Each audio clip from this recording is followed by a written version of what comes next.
PIMS अस्पताल में monkey pox से मरीज की हलाकत की तरदीद। मुतासरा मरीज की हलाकत HIV से हुई है। तर्जुमान कौमी इदारे सेहत के मुताबिक मुल्क में अब तक मंकी पॉक्स के मुतासरा मरीजों की तादाद 8 है।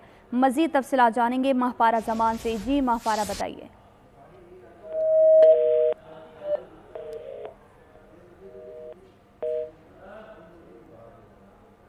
महपारा से दोबारा राब्ता बहाल करने की कोशिश करेंगे। अभी आपको बता रहे हैं कि पिम्स अस्पताल में मंकी पॉक्स से मरीज की हलाकत की तरदीद सामने आई है, जबकि मुतासरा मरीज की हलाकत HIV से हुई है। तर्जुमान कौमी इदारे सेहत के मुताबिक मुल्क में अब तक एम पॉक्स के मुतासरा मरीजों की तादाद 8 है। खबर है ये पिम्स अस्पताल से, जहां मंकी पॉक्स से मरीज की हलाकत की तरदीद। मुतासरा मरीज की हलाकत HIV से हुई है। तर्जुमान कौमी इदारे सेहत के मुताबिक मुल्क में अब तक मंकी पॉक्स के मुतासरा मरीजों की तादाद 8 है।